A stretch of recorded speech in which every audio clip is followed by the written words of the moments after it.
Imagine being alone in the middle of the Atlantic Ocean.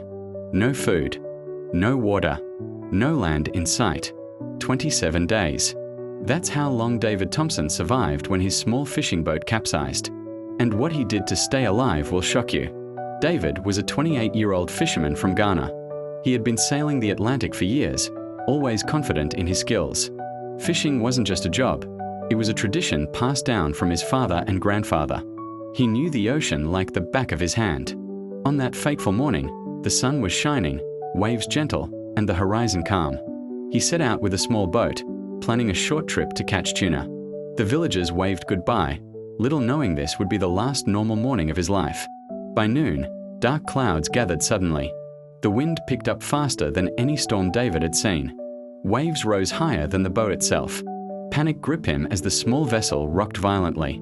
One massive wave slammed into the boat, flipping it. David was thrown into the cold, unforgiving water. His boat sank within minutes, along with all his supplies. He had only the shorts on his back and a small piece of floating debris to cling to. Day 1 to 3, survival instincts kick in. For the first hours, panic was his enemy. Shouting for help only wasted energy. He realized the storm had hidden him from any passing ships. His survival depended on calm thinking. The waves slapped against his body, cold water stinging his skin. Every gust of wind felt like a warning from the ocean itself. He shivered, not from cold alone, but from the realization that help might never come. David remembered a documentary tip: never drink seawater, collect rainwater, conserve energy. By the first night, he had managed to collect a few drops from the rain on his makeshift debris. He ate tiny fish he could catch by hand, surviving on sheer instinct. Day 4 to 10, hunger and fear. The days dragged on. Hunger gnawed at him. Sunburn scorched his skin. Saltwater blisters covered his hands. His mind began to play tricks on him. He heard voices, imagined ships passing by, and sometimes thought he saw land that wasn't there. Day 11 to 20, strength fading, hope rising. By day 15, David's strength was waning. Dehydration and exhaustion were setting in. He could barely lift his arms. His thoughts became slow, sometimes forgetting what had happened hours before. Yet, on day 18, a tiny miracle, it rained heavily. For the first time in weeks, he had water to drink freely. He used every drop to hydrate himself, his energy returning slowly. His focus sharpened.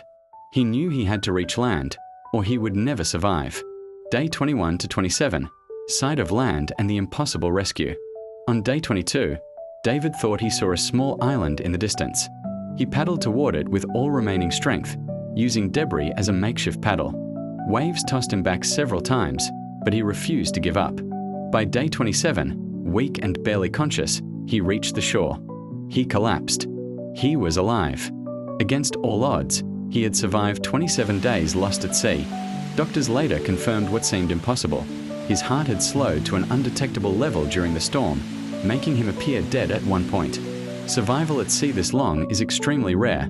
Less than 1% of cases end with life. When David returned home, his story spread like wildfire. His village celebrated his miraculous endurance. News outlets called it a miracle. Scientists called it extreme human willpower. David himself said the most terrifying part wasn't the waves or sharks. It was the isolation. He remembered hearing people crying around him in his mind, but no one could help. He felt trapped between life and death. At night, the darkness was the worst. The stars above him were beautiful, but they also reminded him how small he was. Surrounded by endless water, with no human voice, no engine sound, and no sense of direction, time began to lose meaning. Days blended into nights. Nights blended into fear. Sometimes, David said he talked to the ocean, not because he was losing his mind, but because he needed to hear something. Even his own voice was better than silence. He remembered his family. He remembered his mother waiting for him at home. He remembered promises he hadn't fulfilled yet. Those memories became his anchor. Medical experts later confirmed that David's body entered a survival state. His heart rate slowed. What shocked doctors the most wasn't his physical condition, it was his mental clarity. Despite being dehydrated, sunburnt, and severely weak, David never drank seawater. He never panicked himself into exhaustion. He conserved energy, waited for rain, and adapted. This is something many people fail to do even with training. When David finally collapsed on land, locals who found him initially thought he was dead. His skin was cracked. His lips were swollen. His eyes barely opened. David's story teaches one powerful lesson.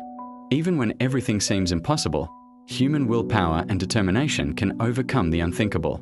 No matter how alone you feel, never give up. The human spirit is far stronger than we realize. Subscribe to Within the Cosmos for more unbelievable stories like this.